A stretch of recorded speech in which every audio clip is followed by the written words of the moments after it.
नमस्कार दर्शकों, जेके प्राइम में आपका स्वागत है। मैं हूं विनोद कुमार। दर्शकों, कार्यक्रम का आगाज हम एक भावनात्मक खबर से करेंगे। हम आपको बताते चले कि पीओके से सरेंडर पॉलिसी के तहत यहां पर कुछ यूथ आए थे, जिन युवाओं ने वहां पर शादी भी की थी, उनके साथ उनकी पत्नियां और बच्चे भी आए थे। पॉलिसी बनाते समय यह नहीं सोचा गया था कि क्या जब वो महिलाएं, वो बच्चे इधर आएंगी, क्या उनको परिवार वाले एक्सेप्ट करेंगे, स्वीकार करेंगे। अगर जिन लोगों का डाइवोर्स हो जाता है तो वो कहां जाएंगे, एक बहुत बड़ा सवाल उठता है। जब हम कोई भी पॉलिसी फॉर्मुलेट करते हैं, उनके प्रॉज एंड कॉन्स हमें पता होना चाहिए। अनफॉर्चुनेटली इस मुद्दे पर हमने इतनी, यानी सरकार ने इतना गहनता से विचार विमर्श नहीं किया और आज वो महिलाएं सड़कों पर हैं। महिलाएं आए दिन प्रदर्शन करती हैं कि हमें ट्रैवल डॉक्यूमेंट दीजिए, हम वापस अपने देश पीओके या पाकिस्तान में जाना चाहते हैं, लेकिन ऐसी व्यवस्था सरकार के पास नहीं है। कल भी श्रीनगर में जोरदार तरीके से प्रोटेस्ट हुआ। हमने नेशनल कॉन्फ्रेंस के नेताओं से जानना चाहा, क्योंकि यह पॉलिसी जब फॉर्मुलेट हुई थी, केंद्र में यूपीए की सरकार थी और जम्मू कश्मीर में उमर अब्दुल्ला की सरकार थी। इस फॉर्मुलेशन में कहीं ना कहीं खामी हुई, लेकिन अब नेशनल कॉन्फ्रेंस के लोग कहते हैं कि इनको राइट्स मिलने चाहिए, इनको अधिकार मिलने चाहिए। मानवाधिकारों का सीधा सीधा हनन है, लिहाजा इन पर कोई ना कोई इनकी जो डिमांड्स हैं, इनको फुलफिल करना चाहिए। पीडीपी और बीजेपी की सरकार में भी सरेंडर पॉलिसी बनाई गई और उस वक्त, और जब उमर साहब चीफ मिनिस्टर थे, उन्होंने भी एक सरेंडर पॉलिसी बनाई थी और उसमें कहा गया था कि जो लोग सरेंडर करेंगे और जो पाकिस्तान गए हैं वापस आ जाएंगे तो उनको रिहैबिलिटेट करेंगे।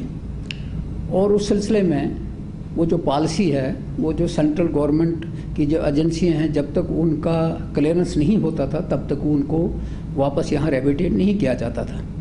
और इस सिलसिले में अब पता लगा कि बहुत सी फैमिलीज़ आई थी और वो उनका कईयों का डाइवोर्स हो गया, बच्चे हैं, और ये ह्यूमैनिटेरियन प्रॉब्लम है। और इस वक्त शायद उनको कोई ओन नहीं कर रहा है। हाल ही के इलेक्शन में एक सरेंडर्ड मिलिटेंट की बीवी ने इलेक्शन लड़ा, वो जीत भी गई, फिर बाद में उसको कहा गया कि उसको हलफ नहीं देंगे। तो कहीं ना कहीं प्रॉब्लम है। ह्यूमन राइट्स वायलेशन का जहाँ तक ताल्लुक़ है कि अगर वो फैसले लिए गए हैं तो वो आगे चलाने हैं या नहीं चलाने हैं, वो इस वक्त इस गवर्नमेंट का एक कंसर्न है। तो ये जो चीज़ें सामने आ रही हैं, मुझे लगता है कि ये गलत है। दर्शकों, भारतीय जनता पार्टी के लिए ये मौका मिल गया है। भारतीय जनता पार्टी का कहना है कि जब उनको नेपाल के रूट से लाया गया, वो रूट ही गलत था। भारतीय जनता पार्टी का कहना था कि तब उमर अब्दुल्ला, तत्कालीन मुख्यमंत्री उमर अब्दुल्ला, ये कहते थे कि अगर भारत सरकार नागरिकता नहीं देती है तो जम्मू कश्मीर की सरकार नागरिकता देगी। लेकिन उनका ये मानना है कि अब 370 में संशोधन हो गया, 35 से हट गया, अब एक विधान, एक निशान, एक प्रधान है, लिहाजा अब कोई राइट्स उनको नहीं मिल सकता, नागरिकता नहीं मिल सकती। मुझे लगता है उस समय जो उमर साहब ने एक पॉलिसी बनाई रिहैबिलिटेशन का नाम देकर, और कहीं ना कहीं इनडायरेक्टली टेररिज्म को स्पॉन्सर करने की एक पॉलिसी बनाई थी, बड़ी दुर्भाग्यपूर्ण पॉलिसी थी। और अगर आपको याद होगा, जो रूट्स आइडेंटिफाई किए गए, उसमें एक रूट था नेपाल का रूट, जो कि इलीगल रूट था। तो नेपाल के थ्रू जो कोई भी यहाँ पर आया, वो तो वैसे ही इलीगल रूट बनता था। उसके बाद आप देखा जाए तो उमर साहब ने एक स्टेटमेंट दी थी उस समय कि जम्मू कश्मीर ने अपनी नागरिकता दे रहा है, भले हिंदुस्तान दे के ना दे। तो अब 5 अगस्त 2019 के बाद जम्मू कश्मीर पूरी तरह से हिंदुस्तान का एक पार्ट बन चुका है और हिंदुस्तान है। तो अब इस समय वो जो दोहरी मापदंड की नीति थी, वो तो चलेगी नहीं। तो लीगली भी अगर आप देखें तो यहां पर इस तरह से इनको सिटीजनशिप देने का किसी को भी ना इख्तियार है, ना हक है। तो जो उन्होंने पास्ट में उमर साहब के बहकावे में आकर जो भी काम किए हुए हैं, तो मुझे लगता है आज उनको उमर साहब से पूछना चाहिए कि उन्होंने उनके लिए ऐसे गड्ढे क्यों खोदे थे, जिसके कारण आज उनको जो भी प्रॉब्लम है वो फेस करना पड़ रहा है। मगर उससे कई चीजों ने ऐसी उन्हें जन्म लिया जिनका कि एक इंसानी मसला पैदा हो गया। उन सब मसलों में से इंपॉर्टेंट है कि जो मिलिटेंट्स आए थे, उनके साथ उनकी बीवियां आई थी जो शादीशुदा थे पाकिस्तान में और जगहों पे। तो जब वो आ गए, यहाँ रहने लगे और बाद में कुछ डिस्प्यूट्स वगैरह हुए होंगे, तो अब दर्जनों ऐसी औरतें हैं जिनका डाइवोर्स हो चुका, जो बेवा हो चुकी हैं।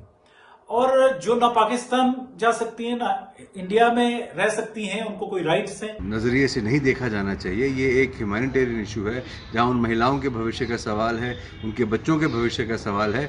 और जो गलतियाँ पहली सरकारों ने करी हैं, मुझे लगता है आज मौका है आज की केंद्र सरकार और आज की राज्य सरकार का कि वो इस पर एक फ़ैसला लें जिससे कि उनका जो भविष्य है वो सुरक्षित हो सके। आज विडंबना ये है कि वो महिलाएं बेचारा अपना घर बार छोड़ के यहाँ आके शादी उन्होंने जिन फॉर्मर मिलिटेंट्स के साथ की, जो सरेंडर पॉलिसी के तहत जिनको गवर्नमेंट ऑफ इंडिया ने वापस बुलाया था, और क्लियर पॉलिसी डिफाइन नहीं करी इन महिलाओं के स्टेटस को लेके।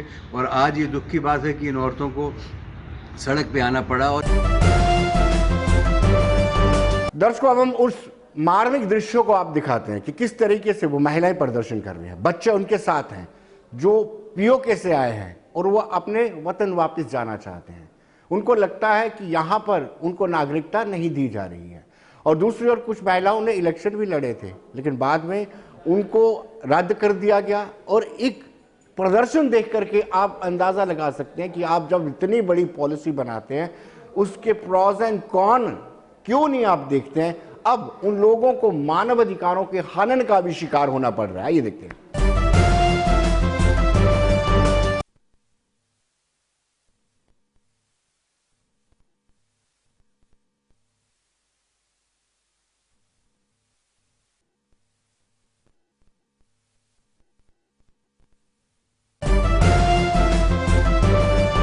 दर्शकों, ट्रांसपोर्टर्स की बहुत बड़ी जीत हुई है।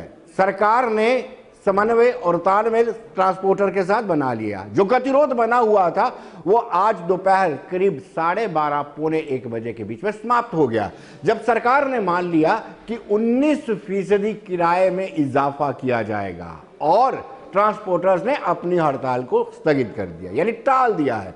आपको बताते चले कि ट्रांसपोर्टर 30% किराए में इजाफे की मांग कर रहे थे, लेकिन सरकार ने उनकी मांग को मान लिया है। ट्रांसपोर्टर्स क्या कहते हैं वो हम आपको दिखाते हैं।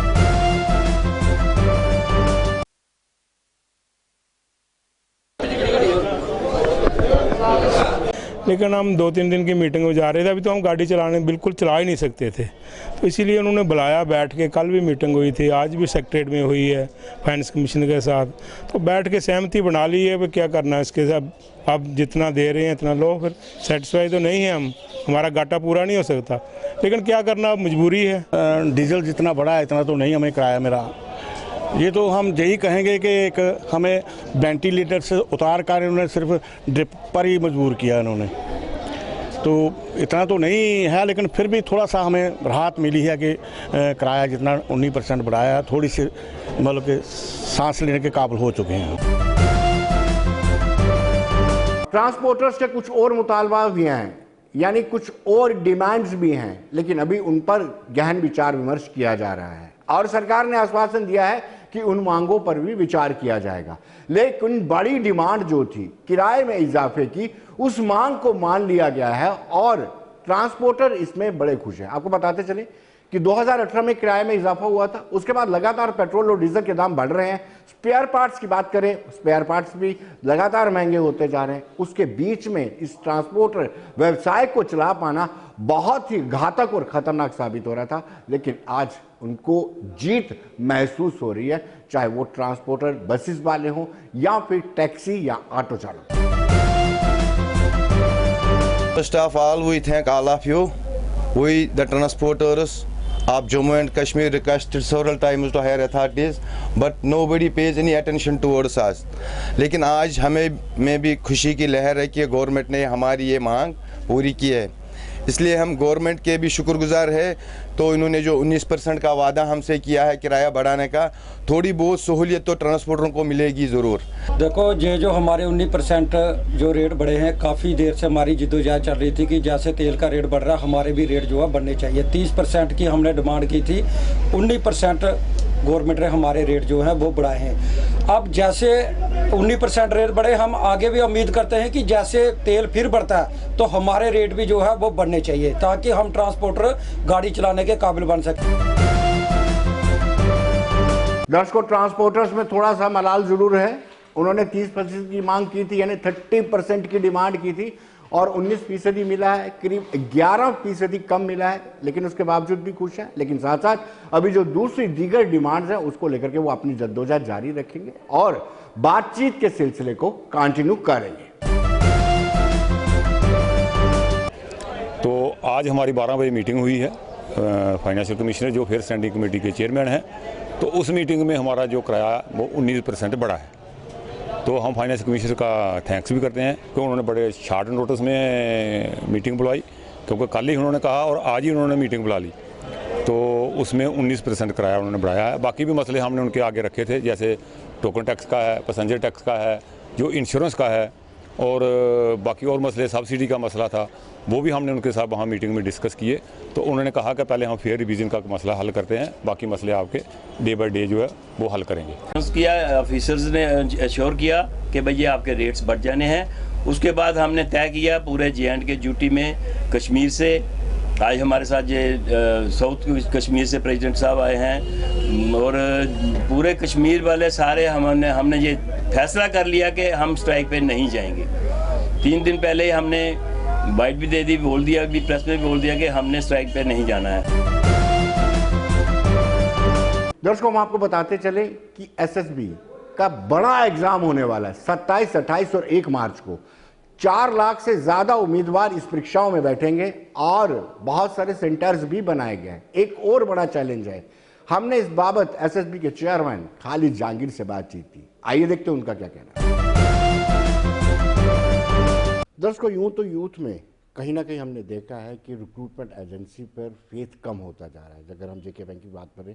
लेकिन SSB ने जो पहला एग्जाम कंडक्ट किया था वो बड़ा इंपॉर्टेंट रहा और उसमें किसी तरह का इफ एंड बट या उंगली नहीं उठी।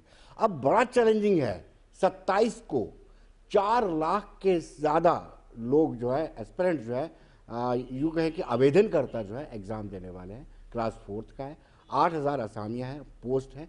तो कहीं ना कहीं आप अंदाज़ा लगा सकते हैं एक बहुत बड़ा चैलेंज है जो आपके लिए। और इस वक्त हमारे साथ SSB के चेयरमैन खालिद जहांगीर हमारे साथ मौजूद हैं और उनसे जानना चाहेंगे। खालिद, ये चुनौती है, जैसे मैंने पहले कहा कि थोड़ा सा ट्रस्ट डिफिसिट हुआ है बैंक को लेकर के। कहेंगे आपका पहला एग्ज़ाम ओके रहा, किसी ने किसी तरह की शिकायत नहीं करनी, लेकिन ये बड़ा एग्ज़ाम है, 4 लाख से ज़्यादा लोग हैं।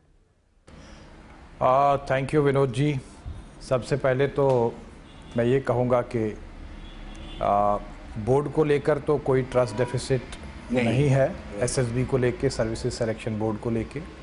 और मैं बात करूँगा सर्विसेज सिलेक्शन बोर्ड की और सर्विसेज सिलेक्शन बोर्ड के बिहाफ पे हमने पहला एग्ज़ाम जो कराया रिसेंट पास्ट में, जब से ये कॉन्स्टिट्यूशनल चेंजेस आई हैं उसके बाद पहला बड़ा एग्ज़ाम हमारा था अकाउंट्स असिस्टेंट पंचायत का, वो नवंबर में कराया था और उसका रिज़ल्ट भी निकल चुका है। अब उसका सिलेक्शन जो है वो बन रहा है, वो फाइनल स्टेज में है। तो दूसरा बड़ा हमारा एग्ज़ाम जो है वो क्लास 4 पोस्टों के लिए है और ये इसमें पोस्ट बहुत ज़्यादा हैं, 8500 से भी ज़्यादा पोस्टें हैं। तो ये उस हिसाब से देखा जाए तो ज़्यादा बड़ा एग्ज़ाम है, क्योंकि इसमें जो पोस्ट हैं वो बहुत ज़्यादा है as compare to accounts assistant panchayat. तो इस एग्ज़ाम के लिए भी जो है वो हम पूरी तरह से, बोर्ड पूरी तरह से जो है वो तैयार है और बोर्ड जो है कमिटेड है अपनी तरफ से। बोर्ड की सारी team it is committed for transparency, fairness and एक एफिशिएंट एग्जामिनेशन कराने के लिए। सो हमारी तैयारी जो है वो पूरी है। और मैं ये बता दूं कि पूरी डिस्ट्रिक्ट एडमिनिस्ट्रेशंस इसमें बोर्ड का जो है वो भरपूर सहयोग करती हैं इस एग्ज़ाम को कंडक्ट कराने में, या हमारे जितने भी एग्ज़ाम्स होते हैं। क्योंकि ये बड़े पैमाने का एग्ज़ाम है तो इसमें जो है वो ज़्यादा इन्वॉल्वमेंट रहता है डिस्ट्रिक्ट एडमिनिस्ट्रेशंस का, चाहे वो हमारा मटेरियल का ट्रांसपोर्टेशन है, जो हमारा एग्ज़ाम मटेरियल होता है उसकी सिक्योरिटी, उसको सेफली स्टोर करना स्ट्रॉन्ग रूम्स के अंदर, और वहाँ से फिर एस्कॉर्ट में एग्ज़ाम सेंटर तक ले जाना, एस्कॉर्ट में उसको वापस ला के और फिर वापस हेडक्वार्टर पे पहुँचाना। ये इस सारे प्रोसेस में बहुत ही ज़्यादा ताउन रहता है डिस्ट्रिक्ट एडमिनिस्ट्रेशंस का। तो पूरी हमारी जो SOP है उसके मुताबिक we are fully prepared and geared for conducting the examination on 27th, 28th एंड 1st of March। खालिद, हमारी कोशिश ये रहती है आपसे बातचीत करें ताकि जो लोग अपने आप को अभी भी ये कहते हैं कि हम आपकी नौकरी लगवा देंगे, यानी सीक्रेसी पर कितना ध्यान दे रहा है बोर्ड? देखिए, मैं तो कैंडिडेट्स को आज फिर आपके चैनल के ज़रिए से बहुत ही विनम्रता के साथ, बहुत ही पुरजोर तरीके से अपील करूंगा कि वो किसी के बहकावे में ना आए। बहुत से लोग एक्सप्लॉइट करते हैं इन सिचुएशंस को, तो हमारे कैंडिडेट्स को जो है वो किसी के झांसे में आने की ज़रूरत नहीं है। उनको जो है वो अपना पढ़ाई पे ध्यान देने की ज़रूरत है और उसी पे फोकस करें ताकि वो एग्ज़ाम में अच्छा परफॉर्म करें। एग्ज़ाम में जितना अच्छा परफॉर्म करेंगे उतना जो है वो उनके चांसेस, उनके प्रॉस्पेक्ट्स जो है वो बढ़ जाएंगे। जी खालिद, अब हम देख रहे हैं कि क्लास 4 के एग्ज़ाम कंडक्ट आप करवा रहे हो और इसमें मुझे लगता है कि पोस्ट ग्रेजुएट लोगों ने भी अप्लाई किया होगा, तो जब आपका एग्ज़ाम आएगा तो आप जस्टिफाई कैसे कर पाएंगे? वो तो आसानी से कर लेंगे। देखिए, इस पे मेरा जो हमेशा कमेंट रहा है जी, वो आज मैं रिपीट करूँगा। क्लास 4 की पोस्ट जो है वो इसकी एलिजिबिलिटी जो कंडीशन है, वो क्लास 4 की रिक्रूटमेंट रूल्स जो हैं, जो कि जीएडी बनाती है, जीएडी ने बनाए हैं, उन्होंने वो तय कर दिए। और बोर्ड जो है वो जो भी इंडेंटिंग डिपार्टमेंट होता है, रिक्विजिशनिंग अथॉरिटी होती है, वो जो रिक्रूटमेंट की क्वालिफिकेशन प्रिस्क्राइब करते हैं उसके मुताबिक सिलेक्शन प्रोसेस को आगे बढ़ाते हैं। तो हम इस केस में भी क्लास 4 पोस्टों में भी एलिजिबिलिटी के मुताबिक, एलिजिबिलिटी जो क्वालिफिकेशन प्रिस्क्राइब्ड है रिक्रूटमेंट रूल्स में, उसके मुताबिक सिलेक्शन करेंगे। अभी तो हमारा फोकस है एग्ज़ाम पे। एलिजिबिलिटी चेक की जाती है, वो एक दूसरा स्टेज है कि कौन बच्चा एलिजिबल है, जिसने एग्ज़ाम में पार्टिसिपेट किया या नहीं किया, वो बाद में देखा जाएगा कि एलिजिबल कौन है उसमें से। इस स्टेज पे हम अपनी एनर्जी और टाइम उसमें ज़ाया नहीं करेंगे कि कौन सा बच्चा एलिजिबल है, कौन सा नहीं है, किसकी क्वालिफ़िकेशन जो है वो है या किसकी नहीं है। तो ये मैं यूँ कहूँगा कि जब वो दरिया आएगा तो हम उस वक्त उसको पार कैसे करेंगे वो तब सोचेंगे। 4 लाख से ज़्यादा कैंडिडेट हैं और कितनी मैन पावर आपको चाहिए इसके लिए? और क्या, जैसे आपने शुरू में कहा कि लोकल एडमिनिस्ट्रेशन या डिस्ट्रिक्ट एडमिनिस्ट्रेशन आपको सपोर्ट कर रहा है, फिर भी कितनी मैन पावर आपको चाहिए ताकि स्मूथली कंडक्ट हो सके? देखिए, इसमें हमारे 350 से ज़्यादा सेंटर्स हैं जी, और हमारा सुपरविजन का जो है वो एक मल्टी लेयर्ड स्ट्रक्चर बना हुआ है, जो कि हमारा टाइम टेस्टेड स्ट्रक्चर है, जो पिछली बार भी हमने उसको आजमाया and which has prove very effective. हमारा एक तो डिस्ट्रिक्ट लेवल पे जीएडी ने एक नामजद किए हैं ऑब्जर्वर, हर एडिशनल डीसी को ऑब्जर्वर नामजद किया गया है फॉर द डिस्ट्रिक्ट। इसके अलावा हर सेंटर पे एक ऑब्जर्वर रहेगा जो वहाँ बैठ के सारे प्रोसेस को ऑब्जर्व करेंगे कि क्या एग्जामिनेशन मटेरियल वो सही ढंग से पहुंचा है, वो टाइम पे पहुंचा है, वो टाइम पे खोला गया है, जो हमारी प्रोटोकॉल है उसके मुताबिक खोला है, नहीं खोला है, और उसको सील बाद में किया है, नहीं किया जब वहाँ से आया, और उसके बाद क्या सिक्योरिटी और मजिस्ट्रेट की देख रेख में, सुपरविजन में वो वापस पहुँचा है, नहीं पहुँचा है। ये ऑब्जर्वर्स का काम हर सेंटर पे रहेगा। उसके बाद एक मजिस्ट्रेट भी हर सेंटर पे डिप्लॉयड रहेगा। इसके बाद हर सेंटर पे जो है वो एक सुपरिंटेंडेंट होगा और उसके साथ इन्विजिलेटरी स्टाफ होगा। तो इसमें जो है वो लगभग 20,000 के करीब सारा जो है वो हमारा अमला जो काम करेगा, वो सारे लोग मिल के जो है इस एग्ज़ाम प्रोसेस को कंडक्ट करेंगे। 20,000 के करीब लोग, क्योंकि इसमें तादाद जो कैंडिडेट्स की है वो बहुत ज़्यादा है। तो ये जो हमारा एग्ज़ामिनेशन है, इसमें मैन पावर की जो डिप्लॉयमेंट है वो डिस्ट्रिक्ट्स में होती है, क्योंकि मैन पावर सारी जो है वो डीसी साहिबान के पास है। एजुकेशन डिपार्टमेंट या हायर एजुकेशन डिपार्टमेंट से लोगों को जो है वो इसमें ड्राफ्ट किया जाता है, लिया जाता है, उनको डिप्लॉय किया जाता है। मैजिस्ट्रेट सीनियर अफसरों को लगाया जाता है, ऑब्जर्वर सीनियर अफसरों को लगाया जाता है। फिर डिस्ट्रिक्ट के ऑब्जर्वर जो है वो वैसे ही हमारे एडीसी साहिबान हैं। एडीसी साहिबान पूरी तरह से इस प्रोसेस में जो है वो इन्वॉल्व हैं। तो इस तरह से एक बहुत बड़ा एक अरेंजमेंट है ये छोटा अरेंजमेंट नहीं है, जिसमें कि हज़ारों गवर्नमेंट एम्प्लॉयज़ जो है वो इस प्रोसेस को कंडक्ट करने में अपना योगदान देंगे। खालिद, क्या ऐसा प्रोविज़न रहता है, प्रावधान रहता है कि अगर आपको लगे कि किसी सेंटर में चीटिंग हुई है उसी सेंटर का दोबारा से एग्जाम करवाया जा सके, ऐसा प्रोविजन आपने रखा है? देखिए, चीटिंग की बात अभी आप कैसे कह रहे हैं, ये तो हाइपोथेटिकल सवाल है ना। नहीं, आपको पहले तैयारी रखनी पड़ेगी ना इन केस। देखिए, वी आर फुली गियर्ड, हमारे अरेंजमेंट्स बहुत पुख्ता हैं और हमें डीसी साहिबान, क्योंकि देखिए वो लगातार इस काम में लगे रहते हैं, उनको तो ये एक छोटी सी ड्रिल है, वो इन एक्सरसाइजेज़ को, इस तरह के बड़े बड़े टास्क को कंडक्ट करते रहते हैं। और हमारी ट्रेनिंग पार्ट जो है, जो हमारा इन्विजिलेटरी स्टाफ है, वो पिछले 4-5 दिन से चल रहा है, चाहे सेंटर सुपरिंटेंडेंट है या इन्विजिलेटर्स हैं या ऑब्जर्वर्स हैं, सबको ट्रेन किया जा रहा है, उनको डूज़ एंड डोंट्स बताए जा रहे हैं डिस्ट्रिक्टों में। तो इसलिए ऐसी कोई नौबत नहीं आएगी कि हमें कहीं पर ये एग्ज़ाम करना पड़ेगा। I am very sure about it. Our fingers are crossed, हमारी तैयारी पूरी है और हमारी कोशिश ये होगी कि ये फुल प्रूफ तरीके से एग्ज़ाम कंडक्ट हो। सिक्योरिटी की भी एक बड़ा कंसर्न रहता है, क्योंकि जो सेंटर्स हैं वहाँ पे 144 भी आपको इम्पोज करना पड़ेगा और सिक्योरिटी भी डिप्लाई करनी पड़ेगी, ताकि बाहर से आके कोई सेंटर में कोई चीटिंग ना करे। देखिए, इसके लिए तो पूरा एक सिक्योरिटी डिटेल जो है, वो एक एक्शन प्लान बनता है, पूरा सिक्योरिटी प्लान बनता है। हर सेंटर पे सिक्योरिटी का डिप्लॉयमेंट जो है वो डिस्ट्रिक्ट मजिस्ट्रेट्स और डिस्ट्रिक्ट एसपीज़ वो मिलके एक प्लान बनाते हैं और उस प्लान के हिसाब से फिर वो सिक्योरिटी की डिप्लॉयमेंट करते हैं। इसके अलावा हमारा जो security wing of Jammu and Kashmir police है, security Jammu and security Kashmir, जो which is headed by SSPs, वो एसएसपीज़ दोनों जो है वो हर सेंटर पे अपने लोगों को डिप्लॉय करते हैं। जितनी भी हमारी सेंसिटिव इंस्टॉलेशंस हैं वहाँ पे तो उन्हीं का रहता है एक्सेस कंट्रोल और बाकी चीज़ें।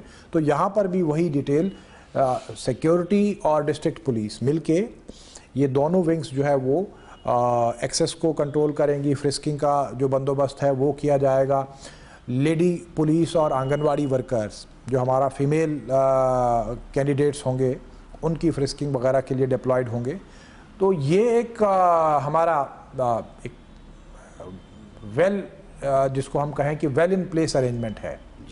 हमारा जो सिक्योरिटी का प्लान है वो सारा तैयार है और उसमें मुझे नहीं लगता है कि कोई कमी कोताही रहेगी। कोविड-19 अभी ख़त्म तो नहीं हुआ है, उसको लेकर के एसओपीज़ पूरा फॉलो किया जाए? बिल्कुल, हमने पहले ऐसे हल्के में ना लिया जाए, क्योंकि अब थोड़े केसेस कम आ रहे थे। देखिए विनोद जी, इस एग्ज़ाम या इससे पहले वाला एग्ज़ाम जो है वो हमारी जो गाइडलाइंस है वो बहुत क्लियर है कि कोविड के जो प्रोटोकॉल्स हैं उनको पूरा फॉलो करना है, डिस्टेंस रखना है, मास्क पहनना है। वो बच्चों को भी हमने बताया और रिपीटेडली हमने नोटिस निकाले हैं। इसके अलावा एग्जामिनेशन सेंटर्स को हमने इस तरह से तरतीब दिया है कि वहाँ पे डिस्टेंस, जहाँ 24 बच्चे बैठ सकते थे वहाँ 12 ही बच्चे बैठेंगे। तो वो इसलिए कि हमने डिस्टेंस को पूरा डबल जो है वो डिस्टेंस को किया है और कैपेसिटी आधी हो गई है। ये भी एक वजह है कि हमें ज़्यादा सेंटर बनाने पड़ते हैं, जिसमें हमने केवीज़, प्राइवेट इंस्टीट्यूशंस या हमारे जो सरकारी इंस्टीट्यूशंस हैं, यूनिवर्सिटीज़ हैं, ITIs हैं, इस तरह जितने भी गवर्नमेंट इंस्टीट्यूशंस हैं, 450 के करीब सेंटर्स जो है वो बने हुए हैं। तो वो सब हमने इस पर ओपन किए हैं ताकि डिस्टेंस की जो हमारी रिक्वायरमेंट है सोशल डिस्टेंसिंग की, वो हम फॉलो करें। खाली सीज़फायर वायलेशन लगातार हो रहा है और आपके सेंटर्स उन स्टेट्स में भी और डिस्ट्रिक्ट्स में भी होंगे जो बिल्कुल ट्विंस डिस्ट्रिक्ट माने जाते हैं, पूंछ, राजौरी, LOC हो, IP हो या कश्मीर में हो। क्या कुछ ऐसे सेंटर्स भी जो हाइपर सेंसिटिव आपने चिन्हित किए हैं और ज़रूरत पड़ने पर उनको मूव भी किया जा सकता है, वहाँ से हटाया भी जा सकता है? देखिए, हमने पहले ही कोशिश की है कि सेंटर्स को जो है वो काफ़ी पीछे बनाया जाए। कोई भी ऐसा सेंटर जो है वो बहुत ज़्यादा नज़दीक नहीं है। हमारी ये कोशिश रही है एंड लेट अस होप के एग्ज़ाम जो है वो उन सेंटर्स में विदाउट एनी इंटरप्शन जो है हमारा 3 दिन का जो एग्ज़ाम है वो हो जाए। और इस बार जो हमने कोशिश की है कि सेंटर्स को जो है ज़्यादातर टाउन्स में ही रखा है, इसीलिए हमने इसको 3 पार्ट्स में ब्रेक किया है। वरना अगर हमें एक ही बार या 2 बार में करना होता तो फिर बहुत ज़्यादा सेंटर्स बन जाते, क्योंकि 4 लाख हमारी जो है कैपेसिटी, 4 लाख से ज़्यादा की कैपेसिटी रिक्वायरमेंट थी।